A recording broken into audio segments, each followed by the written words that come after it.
The fluorescent lights of Incheon Airport blurred as Jinkyu Park moved through customs, exhaustion pulling at every muscle. 7 hours from Singapore, and all he wanted was his bed. His phone buzzed David Kim, his business partner. Sua's back in the hospital, same respiratory issues.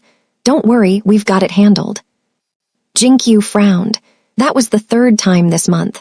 5-year-old Sua was his goddaughter, and handling it wasn't enough. Mr. Cho, he said to his driver, Gangnam Severance Hospital first. The board meeting, sir. Push it back. In the car, Jinkyu loosened his tie and stared at Seoul passing by.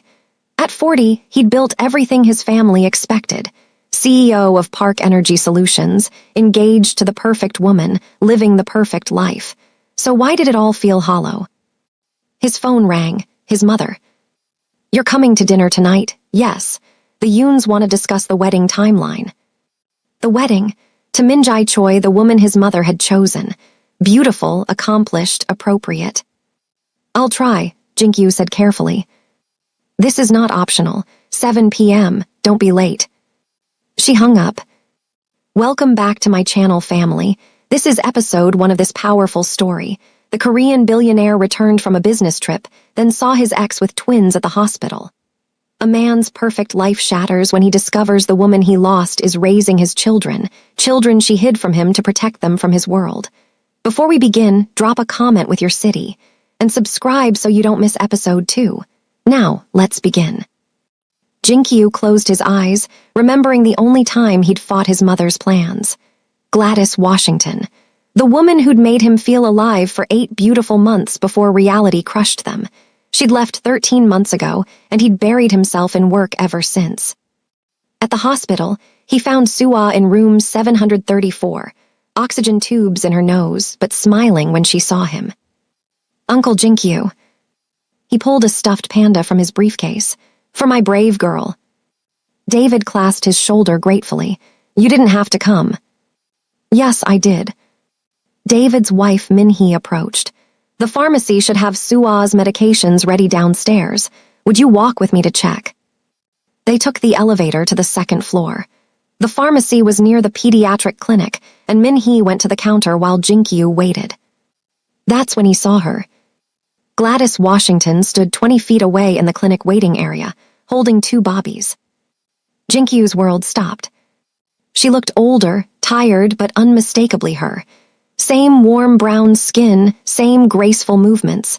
But it was the bobbies that made his breath catch, one in a carrier on her chest, another in her arms. Both had features he recognized. His features. The distinctive Park family nose, his mother's eyebrows, his father's chin. 13 months since she'd left, these bobbies looked about 4 months old. The math was devastating. Their eyes met across the crowded clinic. Color drained from Gladys's face. Her clipboard clattered to the floor. Gladys, Jinkyu called, already moving toward her. She backed toward the exit, panic in her eyes. Jinkyu, Min-hee appeared beside him. What's happening? But he was already crossing the waiting room, people turning to stare. Up close, there was no denying it, these children were his. Mixed race, beautiful, unmistakably his. This isn't a good time, Gladys said, her voice shaking. Those bobbies, Gladys, are they? Not here, please. People were recording on their phones. A hospital administrator approached, concerned. This would be all over Korean social media within hours. Just tell me their names, Jinkyu said desperately. Gladys's eyes filled with pain. Jordan and Maya. Jordan and Maya, he repeated. I have to go. She was already moving, both bobbies crying now. I'll call you, just not here. She disappeared through the exit, leaving Jinkyu frozen in a clinic full of staring strangers. Who was that? Min-hee asked carefully. Someone I used to know. But Min-hee was sharp. Those bobbies, Jinkyu, how old did they look to you? He couldn't answer. His phone buzzed a text from an unknown number. I meant what I said. I'll call when I'm ready. Don't look for me. If you do, you'll never see us again. Then, are they mine? The response came after an eternal minute. Yes. Everything changed with that one word. Jinkyu sat in his car for 20 minutes, staring at his phone. Please, just tell me where you're living. I don't need your help. We've been fine without you. They're my children, too. Gladys's response was brutal. Are they? According to Korea, they're nobody. Mixed-race bobbies with no father on their birth certificates. Are you ready to claim them? To introduce them to your mother? To risk everything for children who will never be accepted by your world? She knew about Min Jae. Of course she did. His engagement had been in every newspaper. It's not what you think, he typed. It's exactly what I think. You're living the life you were meant to live. Let us live ours. I can't, not now that I know. Then what?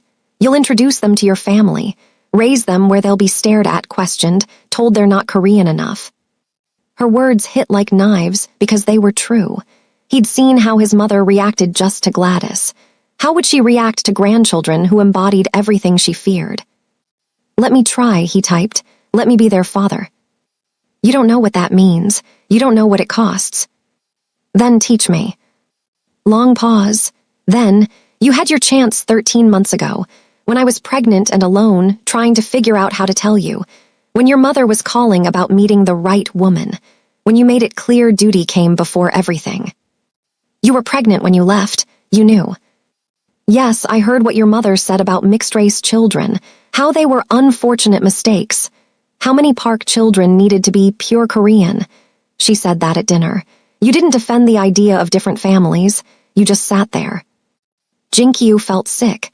He remembered that dinner, his mother's rant about a cousin who'd married a Vietnamese woman, his cowardice in staying silent.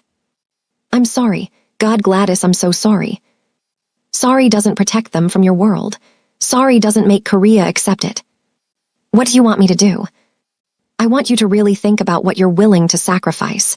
Either you're all in, permanently, or you stay away. Those are the only options. I choose all in. You say that now, but when your mother threatens to disown you, when investors pull out, when your fiancé's family breaks the engagement. I'm ending things with Min Jae, tonight. Don't use our children as an excuse. I'm not. I'm finally making my own choice. No response for minutes. Then, their pediatrician appointment is Friday, 2 p.m. Gangnam Severance, Dr. Lee's office. If you show up, you're committing, no backing out. Make sure you're ready. I'll be there, I promise. Mr. Cho cleared his throat. Where to, Sajangnam? Home, I need to make some calls. First call, Min Jae. We need to talk. Can you come to my apartment? She arrived an hour later, already knowing. Your mother called. She said you're ending our engagement. Yes. Min Jae poured herself wine. Were you cheating? No, she left before we met. I didn't know about the children until today. But you still love her. Yes. Min Jae laughed bitterly. I knew you didn't love me. I told myself it didn't matter. That love could grow. She drank deeply. But you never looked at me the way you're looking at that photo right now. Jinkyu had been staring at the only picture he'd kept of Gladys, taken at Bukshan Hanok village. They both looked happy. You deserve better, he said. Yes, I did. She finished her wine. I'll tell my parents I ended it. It'll be easier that way. You don't have to. Yes, I do. If the truth comes out, secret children with a black woman, my parents will try to salvage it. This way is cleaner. She collected her purse. I hope it works out, but Jinkyu doesn't underestimate how hard this will be. Your mother won't forgive this easily. After she left, his phone rang. His father. Come to the house. Your mother is upset. The Park family home in Seongbukdong felt like a courtroom. His mother sat rigid in the formal living room, his father beside her looking older than Jinkyu remembered. Tell us everything, his father said. Jinkyu did, meeting Gladys in Lowe's Angels, their 8-month relationship, his mother's hostile reaction, Gladys leaving, the discovery today of twin 4-month-olds. His mother's face grew colder with each word. So you're throwing away everything, she said finally. Your engagement, your reputation, our families standing for a woman who abandoned you and children who will never be truly Korean. They are Korean, half Korean. Not to anyone who matters. Then maybe those people don't matter. His mother stood abruptly. You think you can raise mixed-race children in Seoul and they'll be accepted. Your business partners will treat you differently. Your grandfather built this family's reputation, and you want to destroy it for some foreign woman and her. My children, Jinkyu said firmly. Your grandchildren. They are not my grandchildren. I will never acknowledge them as such. The words hung like poison. His father spoke quietly. That's enough, Yoon-hee. Don't defend him. I said enough. His father looked at Jinkyu. What do you need from us? Sungmin, you can't be serious. I am completely serious. Jinkyu is our only child. These bobbies are our only grandchildren, whether you like it or not. We can either support him or lose everything. Which do you prefer? His mother's composure cracked. Tears filled her eyes. You don't understand what this will cost us. No, you don't understand what it will cost to lose our son. He turned to Jinkyu. This won't be easy. I have concerns, but if those children are yours, they're my grandchildren. That's all there is to it. Thank you, Abyoji. Don't thank me yet, but right now do you know where they are? No, she won't tell me. She's afraid. His father understood, glancing at his wife. Then earn her trust back, show her you've changed, that you're willing to fight for them. As Jinkyu left, his mother called out without turning. If you do this, everything changes. You understand that? Yes. Our family will be talked about, pitied. Maybe. Your children will struggle. They'll be outsiders. I know. And you're still doing this. Yes. She finally looked at him, fear in her eyes. Then I hope you're strong enough for what's coming, because I don't think you are. Driving home, texts flooded his phone. David, here if you need to talk. His assistant, the board called an emergency meeting tomorrow. They've heard about the engagement. And from an unknown number, this is Gladys's sister Claire. She gave me your number. If you hurt her again, I will destroy you. Friday, 2 p.m., don't be late. Jinkyu smiled despite everything. His children had people protecting them. Soon, they'd have him too. The next morning, unable to sleep, Jinkyu found himself remembering Lowe's angels. 2.5 years ago, the International Clean Energy Summit at the Beverly Hilton. He'd been rushing between sessions, phone pressed to his ear, when he'd collided with someone carrying coffee. The cup exploded across a white blouse. Oh God, I'm so sorry. He'd grabbed napkins frantically. She'd laughed. It's okay. I hated this blouse anyway, too corporate. That laugh, it had lit up the entire hallway. Gladys Washington, 29 years old, junior marketing consultant for Hammond Energy Solutions. Natural hair in soft curls, warm brown eyes, a smile that made something in his chest tighten. He'd insisted on buying her a new outfit. She'd insisted on buying him lunch to assuage his guilt. Somewhere between the coffee disaster and dessert, Jinkyu had realized he was in trouble. She was everything his world wasn't. She spoke her mind freely, laughed loudly, hugged strangers. She worked in marketing but dreamed of curating art.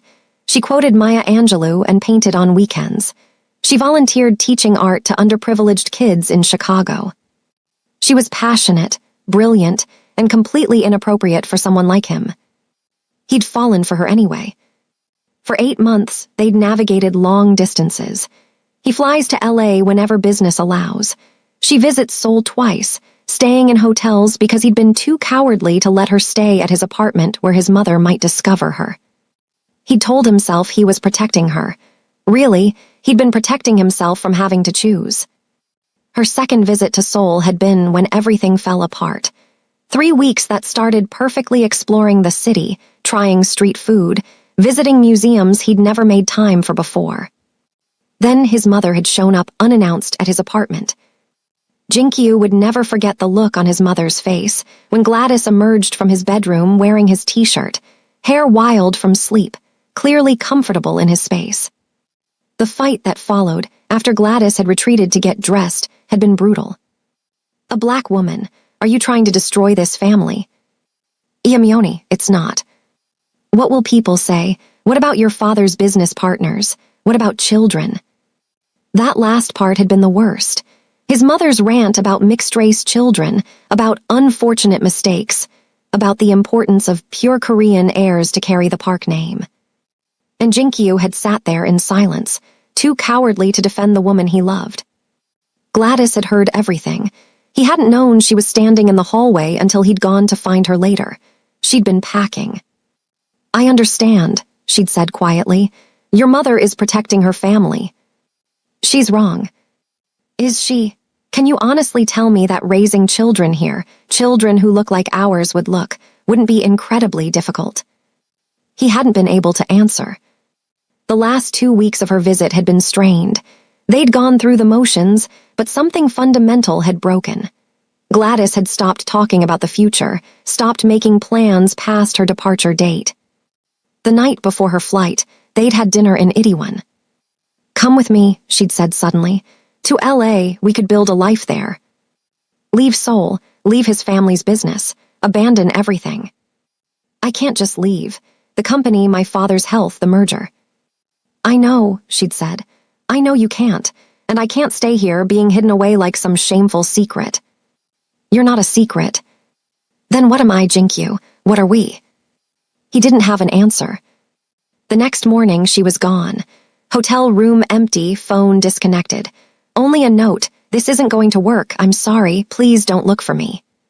He'd honored that request, had thrown himself into work, buried his grief in contracts and negotiations. When his mother had introduced him to Minjai 6 months later, he'd agreed to date her. Why not? The woman he loved was gone. Now, sitting in his apartment at dawn, Jinkyu understood what he hadn't seen then. Gladys hadn't left because she didn't love him. She'd left because she did, and because she'd already been pregnant with children his family would reject. She'd left to protect them all. His phone rang. "David." "You okay? Minhee told me what happened."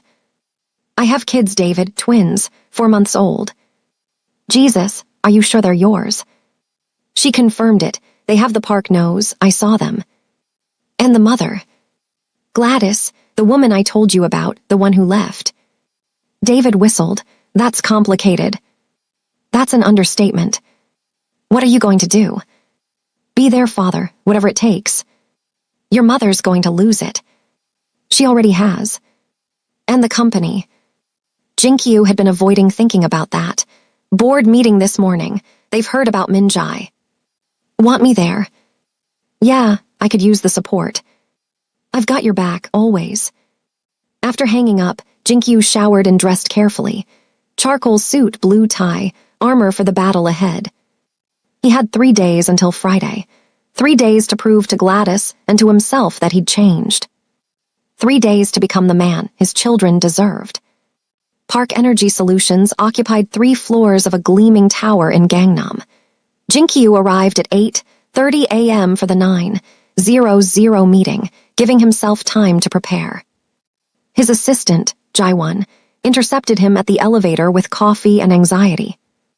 "They're already in the conference room, all 12 board members, your father too." "What's the mood?" "Concerned. The engagement breaking made news this morning in the business section. Heir to Park Industries ends high-profile engagement, reasons unclear." Jinkyu scanned the article on his phone. Speculation ranged from business disagreements to personal incompatibilities. No mention yet of Gladys or the twins. That reprieve wouldn't last long. The conference room was on the 43rd floor, with floor-to-ceiling windows overlooking Seoul. 12 board members sat around the mahogany table, men in their 50s and 60s who'd built their fortunes alongside his father, plus 3 younger members, David among them. His father sat at the head of the table, expression unreadable. "Jinkyu SSI," Chairman Kang spoke first. "Thank you for making time this morning. We understand you just returned from Singapore." Translation: "You should have come to us before making life-altering decisions." "Thank you for your patience, Chairman. We've heard concerning news about your engagement to Yoon Min-jae ending abruptly. As board members with fiduciary responsibility to this company and its stakeholders, we need to understand if there are complications that might affect Park Energy Solutions." Jinkyu had prepared for this. He'd spent the early morning hours crafting responses, anticipating questions. But standing here, facing men who'd known him since childhood, he realized he was done with careful half-truths. I ended my engagement because I discovered I have children. Twins, 4 months old from a previous relationship. I intend to be an active father to them. The silence was absolute. Chairman Kang recovered first. I see, and the mother. American. We were together before my engagement to Min Jai. Are you planning to marry her? That's not decided yet, but I am planning to co-parent with her. And these children, another board member, Mr. H. Wang, spoke carefully. Are they racially mixed? There it was, the real question. Yes, their mother is Black American. Jordan and Maya are biracial. More silence. Jinkyu could see calculations happening behind expensive suits. Public perception. Investor reactions. The Park Energy Solutions brand is associated with an interracial relationship and mixed-race children. This could complicate our relationship with certain partners, Mr. H. Wang said. You know how traditional some of our major investors are. Then perhaps we need different investors. Jinkyu, his father spoke for the first time. That's not realistic. Why not? We're a renewable energy company. Our mission is literally about building a different future. Shouldn't that start with our own values? Chairman Kang sighed. This isn't about values, it's about business reality. Korea is becoming more international, yes, but certain prejudices still exist at high levels. Your personal life affects the company's reputation. Then let it, Jinkyu said. Let's be the company that proves those prejudices wrong. Idealism doesn't pay bills, Mr. H. Wang countered. David spoke up. Actually, it might. The international market is huge. European and American firms specifically look for diverse leadership. We could position this as Park Energy Solutions entering the global stage. That's a spin, someone muttered. It's strategy, David corrected. Jinkyu's situation could open doors that have been closed. We just need to frame it correctly. Jinkyu shot his friend a grateful look. The discussion continued for 90 minutes. Concerns about investor reactions, public perception, potential boycotts from conservative groups, but also acknowledgement that Korean society was changing, that younger generations cared less about pure bloodlines and more about competence. Finally, his father stood. Here's what we're going to do. Jinkyu remains CEO with full authority. We proactively control the narrative, issue a statement about his growing family, position it as his private matter that won't affect company operations. We monitor investor reactions and address concerns individually if they arise. But we do not. He looked around the table firmly, abandon Jinkyu because his family doesn't look like ours. Are we agreed? One by one, the board members nodded. Some enthusiastically, others reluctantly. Good, this meeting is adjourned. As people filed out, David clasped Jinkyu's shoulder. That went better than expected. Thanks to you. That's what partners do. He paused. When do you meet them, the twins? Friday, pediatrician appointment. Are you nervous? Terrified. Good means you care. His father approached after everyone else had left. Walk with me. They went to his father's office. A corner suite with traditional Korean art on the walls and photos of 3 generations of Parks building their business empire. You handled that well, his father said, pouring tea. Better than I expected. I meant what I said, about being their father. I know. That's what concerns your mother. She thinks you're being reckless, letting emotion override judgment. Maybe I am, but I've spent 40 years letting judgment override emotion. Where did that get me? Engaged to a woman I didn't love, living a life that felt empty. His father sipped his tea thoughtfully. I told you about the choice I made when I was young, the woman I loved before your mother. You said you chose duty. I did. Her name was Min Young. She was from Busan, a teacher, not from money. My parents said she wasn't suitable for a park, so I let her go and married your mother, who came from the right family. Do you regret it? His father was quiet for a long moment. I built a good life, a successful company. I raised a son I'm proud of, but I've never been happy, Jinkyu, not really. Your mother and I respect each other, but we don't love each other. We never did. And that's a lonely way to live for 42 years. I'm sorry, Abyoji. Don't be sorry. Learn from it. You have a chance I didn't take. to choose love over duty, to build a family based on something real rather than something appropriate. The cost might be high. The cost of not doing it is higher, trust me on that. After leaving his father's office, Jinkyu checked his phone. A text from an unknown number, but he recognized the Chicago area code. This is Claire, Gladys's sister. She told me about Friday. Some things you should know: Jordan hates loud noises. Maya has reflux, so she needs to be held upright after feeding. Gladys has been doing this alone for 4 months. She's exhausted and scared and trying so hard to be strong. If you're serious about being their father, prove it. Show up, shut up, and do what you're told. Got it. Jinkyu smiled despite the aggressive tone. Got it. Thank you for looking out for them. I'm not doing it for you. I'm doing it for my sister and those bobbies. Don't make me regret giving you a chance. Fair enough. He had 3 more days to prepare for the most important meeting of his life. Gladys Washington sat in her tiny Itaewon apartment, staring at her phone like it might explode. Jinkyu knew. After 13 months of carefully avoiding him, of building a life that didn't include him, he knew about Jordan and Maya.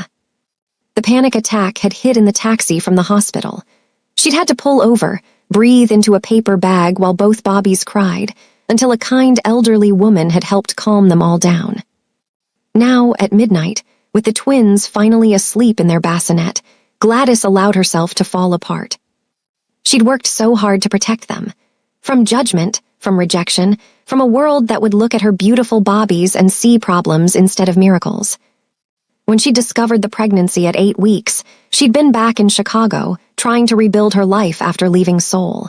The clinic had confirmed it. Twins. She'd sat in that sterile room, staring at the ultrasound images, and knew with absolute certainty that she couldn't tell Jinkyu. She'd heard what his mother said about mixed-race children. Unfortunate mistakes, not really Korean, a burden on families. She'd seen the way Jinkyu stayed silent during that conversation, not defending the idea of different kinds of families. And she'd made the hardest decision of her life, to have these bobbies alone. The pregnancy had been difficult, morning sickness that lasted all day, complications at 6 months requiring bed rest, financial stress as her freelance work dried up. Her sister Claire moves in to help, their mother sending money from Chicago despite her own struggles. Labor had been 36 hours. She'd screamed for Jinkyu at hour 28 when the pain made her forget pride. But he wasn't there. No one was except Claire, holding her hand, whispering that she was strong enough. Jordan came first, 6 pounds 3 ounces, with a cry that could wake the dead. Maya followed 12 minutes later, 5 pounds 8 ounces, quiet and watchful even as a newborn. Gladys had looked at their perfect faces and known she'd made the right choice. These bobbies deserved to be celebrated, not tolerated, loved, not endured. But God, it was hard. 4 months of sleep deprivation, of trying to nurse 2 bobbies simultaneously, of changing what felt like 1,000 diapers a day, of working freelance marketing projects during precious nap times, trying to keep their tiny apartment. 4 months of falling asleep while feeding them, of crying in the shower, of wondering if she was doing any of this right. 4 months of being so lonely she ached. Her phone buzzed. Claire. You okay? No. Want me to come over? It's midnight. I don't care, say the word. Gladys looked at her sleeping bobbies, Jordan with Jinkyu's nose, Maya with his stubborn chin. I told him about the pediatrician appointment Friday. You did what? He deserves to meet them, Claire. He deserves nothing. He let you leave. He chose his family over you. Now you're giving him access to your bobbies. They're his bobbies too. Biology doesn't make you a father. Showing up does. Where was he when you were throwing up for 3 months straight? When you were in labor? When you were up at 3 a.m. with screaming newborns? He didn't know. Because you protected him. You made it easy for him to live his perfect Korean life while you struggled alone. And now he wants back in. Gladys closed her eyes. I saw his face at the hospital. He was devastated. Good, he should be. Claire. No, seriously. He broke your heart, Gladys. Don't let him break theirs too. After hanging up, Gladys checked her bank account. $247 left until her next freelance payment. Rent was due in a week. Formula was expensive. So were diapers. She could ask Jinkyu for money. He was a billionaire. Child support would solve her financial stress instantly. But taking his money meant accepting his presence in their lives. Meant gambling that he'd changed, that he was strong enough now to fight for them. Was he? Her phone buzzed again. A text from Jinkyu. I know you don't trust me, I don't blame you, but I want you to know I ended my engagement. I told my family about Jordan and Maya. My mother disowned them, but my father supports us. I'm restructuring my work life. I'm preparing. Whatever you need, whatever they need, I'm all in. Gladys stared at the message. He'd ended his engagement, told his family. Another message. I'm not asking you to forgive me or to trust me immediately. Just give me the chance to prove I've changed. That I can be the father they deserve. Please.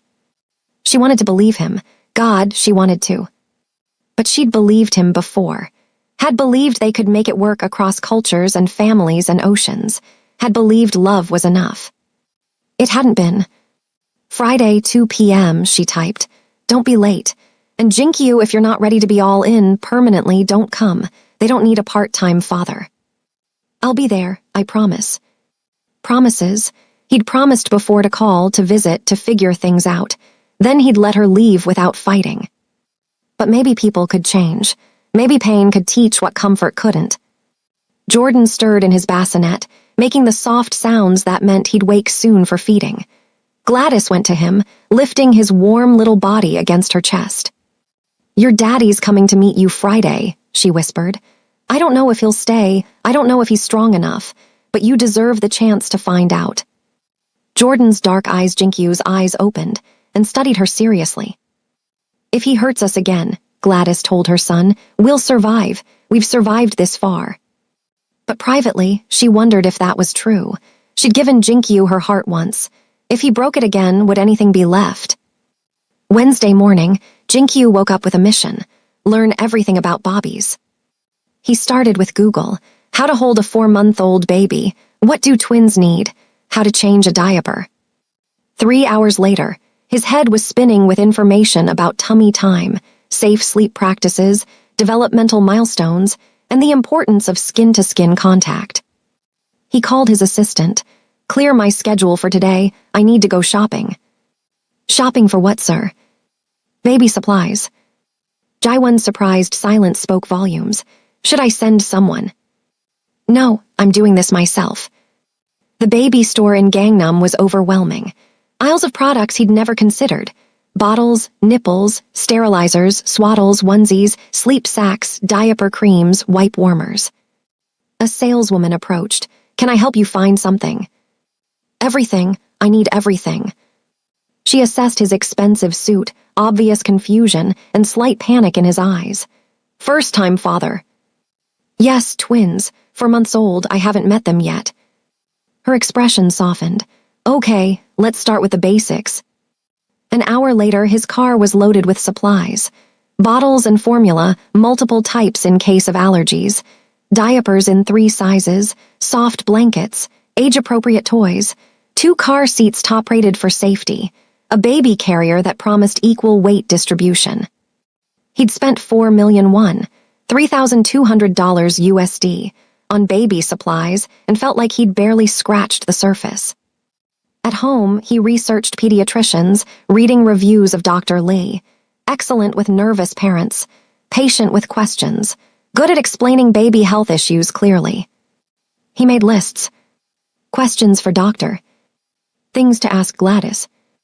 How to hold Bobbies safely. What not to do. His phone rang. David. Hey, how are you holding up? I'm going to a pediatrician appointment Friday. With my children. I've never held a baby. You held Sua when she was born. For like 2 minutes before I panicked and handed her back to you. David laughed. It's not that different from your own, except more terrifying. That's not helping. Wanna practice? Sua has a doll she uses for baby care games. You could come over, learn the basics. Pride warred with desperation. Desperation won. Yes, please. At David's house that evening, Suwa was delighted to teach Uncle Jinkyu about baby care. "This is how you support the head," she demonstrated with her doll. "Bobbies can't hold their heads up good yet." Jinkyu practiced cradling the doll, feeling ridiculous but grateful. "And you have to burp them after eating," Suwa continued seriously, "or they get tummy aches." Minhee watched with amusement. "You're really doing this." "Trying to." "Gladys is lucky. Not many men would put in this effort. I have 13 months to make up for. This is the least I can do." David pulled him aside while Suwa demonstrated diaper-changing techniques. "You know your mother called Minhee. I asked her to talk sense into you." "What did Minhee say?" "That you're a grown man making your own choices. Your mother didn't take it well." Jinkyu sighed. "She'll come around eventually." "Will she? Because from what Minhee says, your mother is pretty clear about not accepting the twins. Then she'll miss out on knowing her grandchildren. That's her loss." Later, practicing bottle feeding with Suwa's doll, Jinkyu felt his phone buzz. Unknown number, but he answered anyway. "Is this Park Jinkyu?" A woman's voice, American accent. "Yes, who is this?" "Claire Washington, Gladys's sister. We need to talk." Jinkyu stepped onto David's balcony for privacy. "I'm listening." "My sister has been through hell because of you. You know that, right?" "I'm starting to understand." "No, you really don't. You weren't there when she was hospitalized for dehydration from morning sickness, when she cried herself to sleep worrying about how to afford 2 cribs, when she worked freelance jobs literally until the day she went into labor because she had no other choice. Each word was a knife. I wish I had been there. But you weren't, and now you want to show up and play dad. I want to be a dad. There's a difference." "Is there? Because from where I'm standing, you're a rich guy who's having a guilt-induced crisis. In 6 months, when the novelty wears off and being a father gets inconvenient, will you still be around?" "Yes." "You sound very sure for someone who's never changed a diaper." "I'm learning. I'm trying." "Trying isn't enough. Those bobbies need someone who'll show up even when it's hard, even when it costs something. Can you be that person?" "I don't know," Jinkyu said honestly, "but I want to find out." Claire was quiet for a moment. "Gladys still loves you. She won't admit it, but she does. That's the only reason she's giving you this chance. Don't waste it." "I won't." "And Jinkyu, those bobbies are perfect exactly as they are. Mixed race isn't something to overcome, it's something to celebrate. If you can't do that, if any part of you sees them as a problem instead of a blessing, then stay away. They deserve better." "They are a blessing, I know that." "Good, Friday 2 p.m., don't be late." She hung up. Jinkyu stood on the balcony, looking out at Seoul's lights. In 48 hours, he'd meet his children, would hold them, hopefully, would begin proving he could be the father they needed. Terror and excitement warred in his chest. His phone rang again. His mother. "I heard you went baby shopping." Of course she had. Someone had probably spotted him and reported back. Seoul's high society was a small world. "I did." "Jinkyuya, it's not too late. You could provide financial support without upending your entire life. The mother would probably accept a reasonable settlement. Her name is Gladys, and this isn't about money." "Everything is about money." "Not this. This is about being a father." "You don't know the first thing about being a father." "Then I'll learn, like I'm learning everything else." His mother sighed. "You're making a mistake. Those children will never be accepted in our world." "Then we'll find a different world." "There is no different world, only this one." "You're wrong, Iamione. There's the world we inherit, and the world we create. I'm choosing to create something better." "Such idealism. It won't last when reality hits." "Maybe, but I have to try." After hanging up, Jinkyu went back inside. Suwa was waiting with her doll. "Uncle Jinkyu, you need to learn singing. Bobbies like songs." "I'm a terrible singer."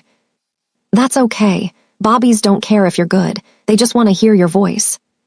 So Jinkyu sat on David's living room floor, holding a plastic doll, singing off-key lullabies while a 5-year-old coached him.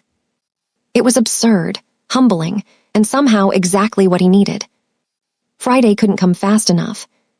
Friday morning, Jinkyu woke at 5 a.m., too nervous to sleep.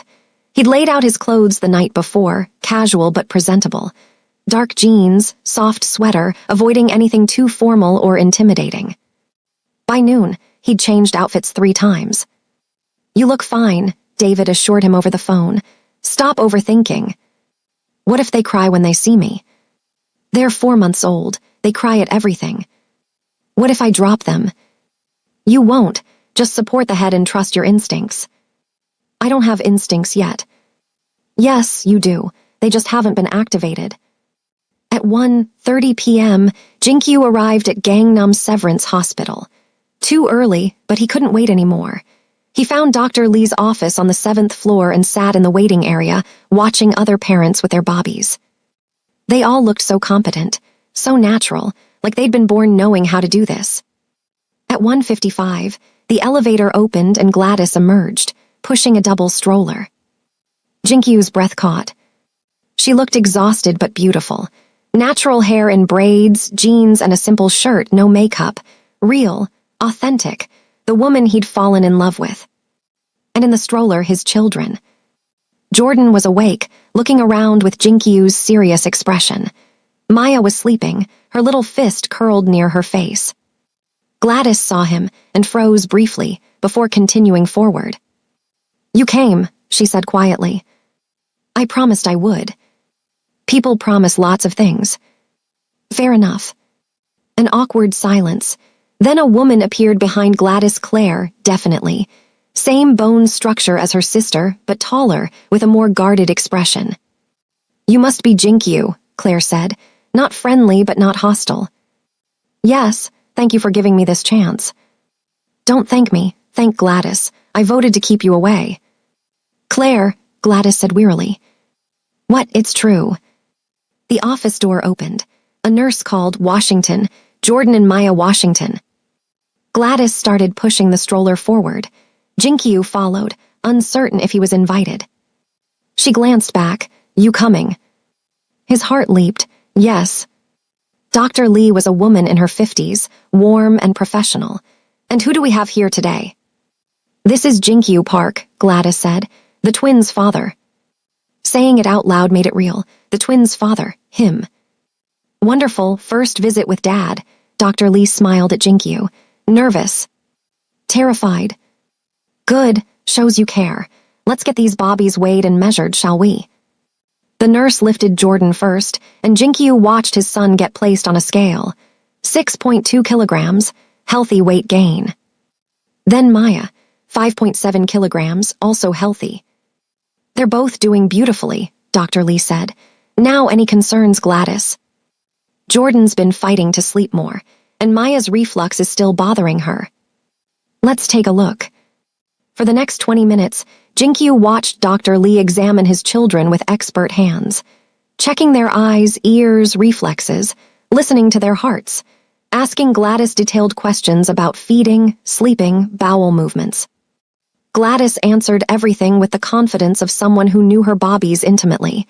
She was an incredible mother, Jinkyu realized. She knew every sound they made, every expression, every need. And he knew nothing. The inadequacy hit him like a wave. "Mr. Park," Dr. Lee said, "would you like to hold one of them?" Every eye in the room turned to him. "Yes," he managed. The nurse handed him Jordan. "Support the head and bottom, just like that." Jinkyu cradled his son for the first time, and the world stopped. Jordan was warm and solid and real. His dark eyes, Jinkyu's eyes, studied his father's face with serious intensity. His small fist grabbed Jinkyu's finger with surprising strength. "Hi," Jinkyu whispered. "Hi, Jordan, I'm your dad." Jordan blinked. Then miraculously, he smiled. "Oh," Jinkyu's voice cracked. "Oh, he smiled at me." "He likes you," Dr. Lee said warmly. Gladys was watching with an unreadable expression. Tears in her eyes, but whether from happiness or pain, Jinkyu couldn't tell. "Would you like to hold Maya too?" the nurse asked. "Please." They carefully transferred bobbies. Maya was smaller, more delicate. She woke when Jinkyu took her, her face scrunching up in preparation to cry. "It's okay," Jinkyu said softly. It's okay, Maya, I've got you. He bounced gently, the way he'd practiced. Maya's eyes opened, studied him, and like her brother decided he was acceptable. She relaxed against his chest. Jinkyu looked up to find Gladys definitely crying now. I'm sorry, she whispered. I should have told you. I should have given you this from the beginning. You did what you thought was right, Jinkyu said. What you thought would protect them. I understand that now. Dr. Lee cleared her throat diplomatically. I'll just step outside for a moment, give you some privacy.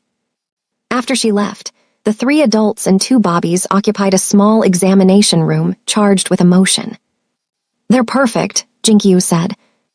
Yes, Gladys agreed. They are. I've missed so much. Yes. He took a breath. Can I be part of their lives? Really part of it, not just visits and child support. I want to be their father, Gladys. That's a big commitment. I know. It's 2 a.m. feedings and explosive diapers and crying for no reason. It's giving up plans because they're sick. It's putting them first always, even when it's inconvenient. I know. Do you? Because it's easy to say that when you're holding sleeping bobbies in a doctor's office. It's harder when you've been up for 3 days straight, and they're both screaming and you haven't showered and... Then teach me, Jinkyu interrupted. Let me fail and learn and try again. Please, Gladys, give me the chance to do this right. Claire spoke up. And when your mother makes her feelings clear, when Korean society judges them, when business gets complicated, then I deal with it. They're my children. Nothing is more important than that. Gladys studied his face for a long moment. Okay. Okay, you can be involved, but slowly, on my terms. You don't get to make demands or take over. This is my world you're entering. Understand? Yes, absolutely. And if you hurt them if you commit, and then bail when it gets hard. I won't. You don't know that. No, Jinkyu admitted. But I want to find out. I want to be the man they deserve to have as a father, even if I'm not there yet. Maya started fussing. Jinkyu automatically began bouncing, remembering Claire's text about keeping her upright. Gladys's expression softened. You've been researching. I bought 17 books, watched probably 100 videos, went baby shopping, practiced with David's daughter. You went baby shopping. I didn't know what to buy, so I bought everything. Despite herself, Gladys smiled. That sounds about right. I want to help with everything. Financially, yes, but also practically, whatever you need. What I need, Gladys said carefully, is to know you're serious, that this isn't guilt or obligation, that you actually want this life, messy and complicated as it is. Jinkyu looked down at Maya in his arms, then at Jordan, whom the nurse was now checking. These were his children, his family, the most important thing in his life, and he'd only known them an hour. I've spent 40 years living the life other people planned for me, he said. Being the son my parents wanted, the CEO the board expected, the man Korean society approved of, and I was miserable. Then I met you, and for 8 months I was happy, really happy.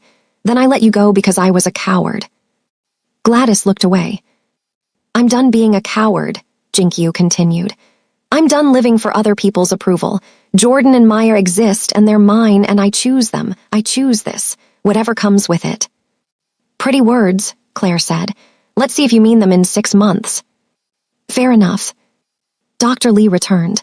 Everything okay? Yes, Gladys said. Everything's complicated but okay.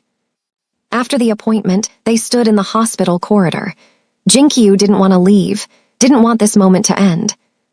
Can I see them again? He asked. Soon. Gladys hesitated. I need time to think about logistics, about how this works.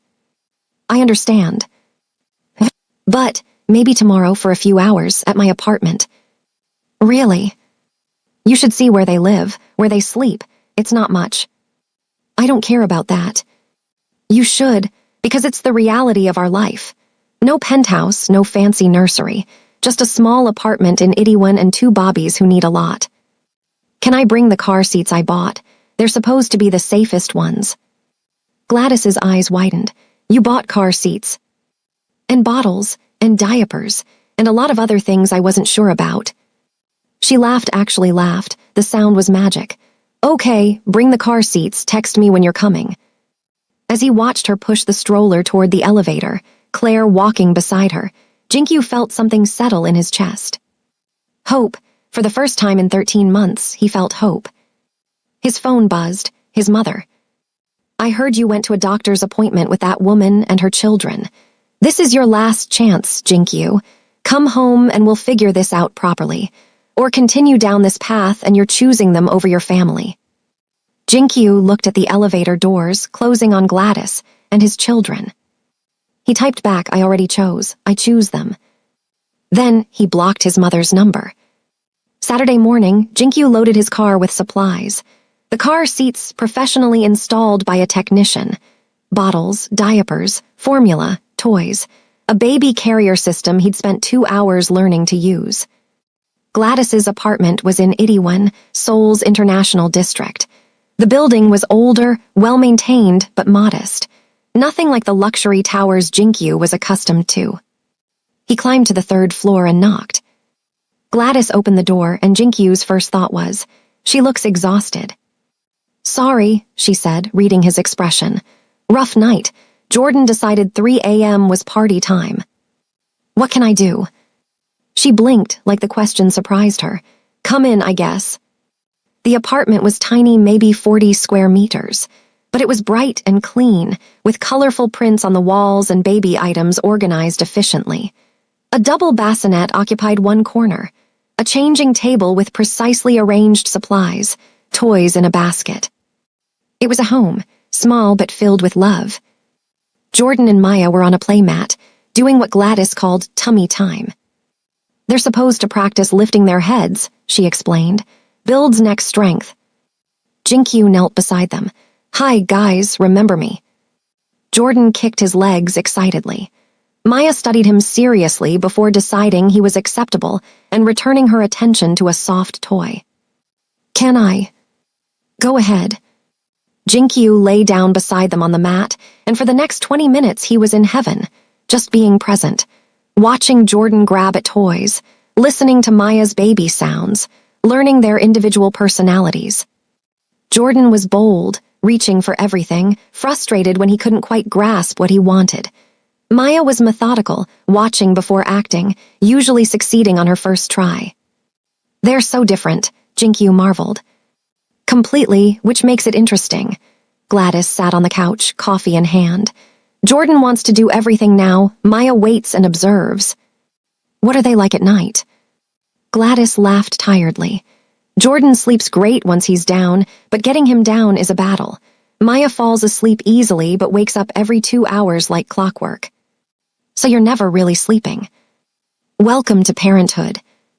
Jinkyu watched her cradle her coffee cup, noticed the shadows under her eyes, the exhaustion in every line of her body. What if I stayed, he said suddenly, took the night shift, let you sleep? You don't know how. Then teach me. You need sleep, Gladys. Let me help. She looked at him for a long moment. You're serious? Yes. This isn't glamorous. Night shift means crying and diapers and walking the floor for hours. I know. And you have work. I cleared my schedule. I'm taking family leave. Her eyes widened. You're what? Family leave. 2 weeks. David's covering for me. But the company... We'll survive. Jordan and Maya are 4 months old. I've already missed too much. Gladys looked away, but not before he saw tears. You're really doing this? Yes. Okay, she said quietly. Okay, you can stay tonight, but if you're overwhelmed, if it's too much, you have to tell me. I will. They spent the day learning routines. Feeding schedules, Maya ate more but slower. Jordan ate fast but needed more burping. Diaper changing, Jordan found it hilarious. Maya tolerated it with dignity. Playtime, tummy time, the precise angle for holding Maya so her reflux didn't bother her. Jinkyu took notes in his phone, asked 1,000 questions, made mistakes and learned from them. Around 6 p.m., Gladys started dinner simple, one-handed cooking while managing Bobby's. Let me, Jinkyu said. You cook. I can follow directions. She talked him through making bibimbap while she nursed Maya. It was domestic and strange and perfect. At 8 p.m., they started the bedtime routine. Bath time, Jordan loved it. Maya shrieked her displeasure. Pajamas, a wrestling match with Jordan. Final feeding. Then the complicated dance of getting both bobbies down simultaneously. Sometimes it takes an hour, Gladys warned. Sometimes longer. Jinkyu took Jordan, walking the apartment, humming off-key. Jordan fought sleep with everything he had, crying and fussing. Jinkyu kept walking, kept humming, kept bouncing gently. Finally, at 9:30, Jordan's eyes closed. "Don't stop moving," Gladys whispered from across the room, where Maya had just fallen asleep. "Keep bouncing for 5 more minutes or he'll wake up." So Jinkyu bounced, muscles aching but feeling oddly triumphant. When they finally laid both bobbies in the bassinet, Gladys collapsed on the couch. "That was actually easier than usual," she said. "You're a natural." "I'm terrified I'll do something wrong." "That's how it feels at the beginning, but you're doing fine." At midnight, Jinkyu took over. "Go sleep, I've got this." "You sure?" "Yes, go." Maya woke at 12:30. Jinkyu changed her, prepared a bottle, measuring carefully, testing temperature, fed her while keeping her upright. She fell back asleep quickly. Jordan woke at 1:15. More crying, more walking, more bouncing. He finally settled at 2:00. Maya again at 2:30. Jordan at 3:45. By 5 a.m., Jinkyu understood why Gladys looked exhausted. This was relentless. Beautiful, but absolutely relentless. At 6:00, Gladys emerged from her bedroom, looking guilty. "I slept through," she said. "I'm sorry." "Don't be, you needed it." She looked around at the organized apartment, the clean bottles, both bobbies sleeping peacefully. "You really did it." "Yeah," Jinkyu smiled tiredly. "I really did." They stood in the early morning light, 2 people learning to be parents together, and something shifted between them. Not forgiveness exactly, but the beginning of trust. "Thank you," Gladys said softly. "For what?" "For showing up, for trying, for not running when it got hard." "It's one night." "It's a start." And it was, the start of something new, something complicated, something worth fighting for. A week later, Jinkyu had fallen into a rhythm. Mornings at Gladys's apartment, helping with the twins. Afternoons at the office, though his focus was shot. Evenings back with his growing family. Nights taking half the feeding shifts. He was exhausted. Happier than he'd ever been, but absolutely exhausted. Then his mother showed up. It was Tuesday evening. Jinkyu was changing Jordan's diaper while Gladys nursed Maya when someone knocked loudly. "Expecting anyone?" Jinkyu asked. "No." He opened the door and froze. His mother stood in the hallway, perfectly dressed, expression glacial. "Iamione. May I come in?" It wasn't a request. She swept past him into the small apartment, her designer handbag probably worth more than Gladys's monthly rent. Her eyes swept the space, taking in everything. The modest furniture, the baby items everywhere, Gladys on the couch with Maya, and finally, Jinkyu with a half-changed Jordan. "So," she said in Korean, "this is where you've been spending your time." "Iamione, this is Gladys Washington. Gladys, this is my mother, Park Yoon-hee." Gladys stood carefully, Maya still at her breast under a nursing cover. "Mrs. Park, it's complicated to see you again." "I'm sure it is." The temperature in the room dropped 20 degrees. "What are you doing here?" Jinkyu asked. "I'm here to see these children you've been obsessing over. These bobbies are apparently more important than your family's reputation." "They are my family." His mother moved closer to Jordan, studying his face with a cold assessment. "He has the Park nose." "Yes." She looked at Maya, partially visible under the nursing cover. "And her." "My daughter, Maya." "Mixed race." "Yes."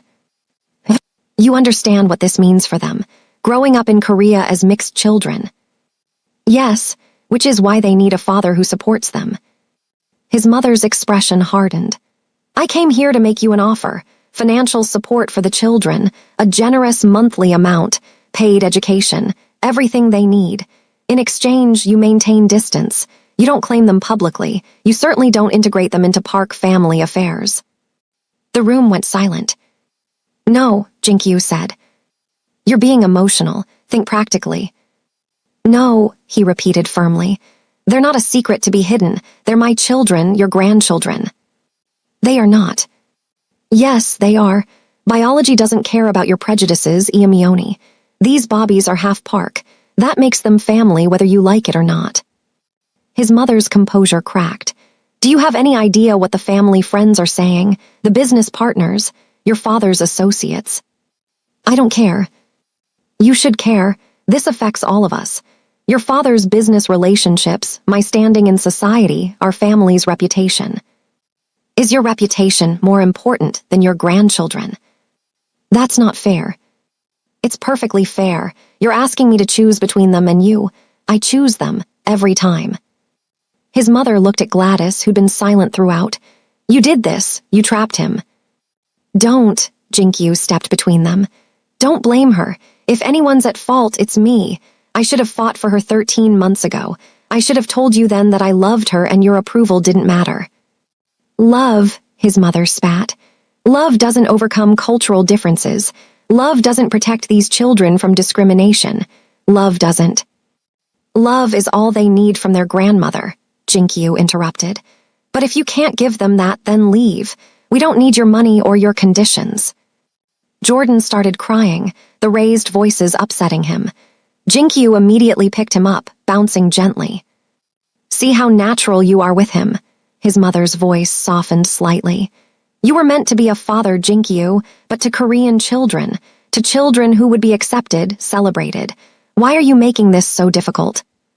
Because the easy path isn't always the right one. His mother looked at her son holding his baby, and something in her expression shifted. Not acceptance, but maybe the first crack in her armor. If you continue this, she said quietly, there will be consequences. Family events you're not invited to. Business opportunities that close. Judgment from everyone we know. I accept those consequences. You say that now. I mean it. Jordan and Maya are my priority. Nothing else matters. His mother looked at Gladys again.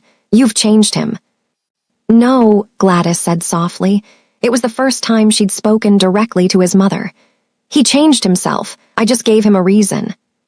For a long moment, the three adults stood in that small apartment, 2 generations of Parks and the woman who'd complicated everything.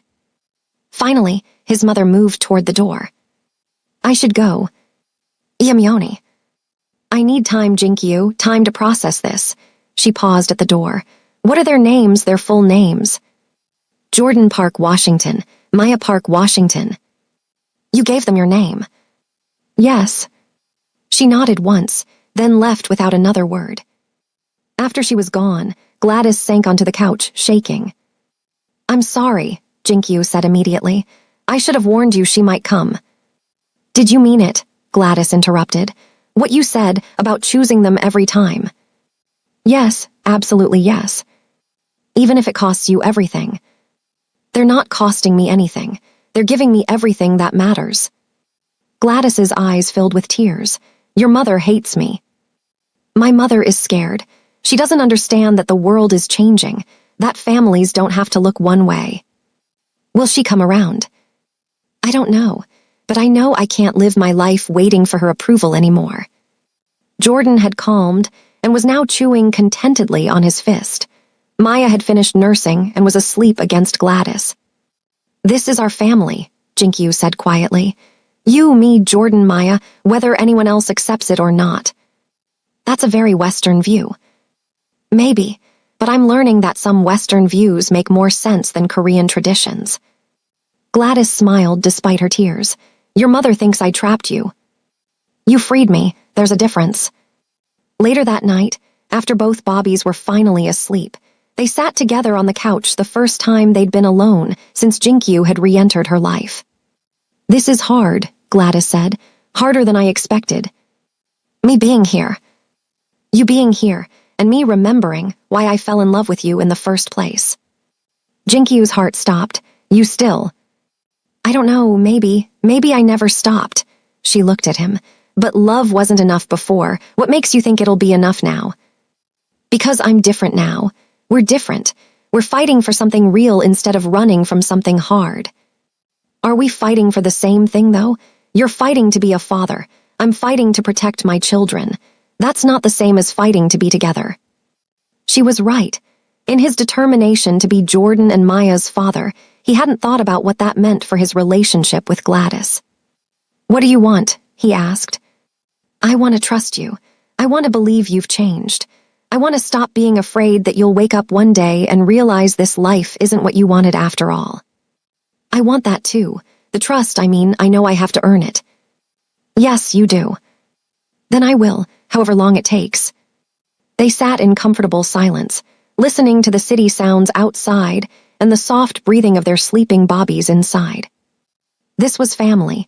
Imperfect, complicated, beautiful family. And Jinkyu wouldn't trade it for anything. And that's where we'll leave episode 1. Jinkyu has finally met his children, confronted his family, and taken his first steps toward becoming the father Jordan and Maya deserve. But the journey is just beginning. Will his mother ever accept her grandchildren? Can Gladys truly trust him again? And what happens when their co-parenting arrangement starts feeling like something more? Find out in episode 2, coming soon. If you're invested in Jinkyu and Gladys's story, please like this video and leave a comment telling us what you think will happen next. Should Gladys give him another chance? Will his mother come around? We want to hear your thoughts. Don't forget to subscribe to and turn on notifications so you don't miss the conclusion of this emotional journey. Thank you for listening, and we'll see you in episode 2.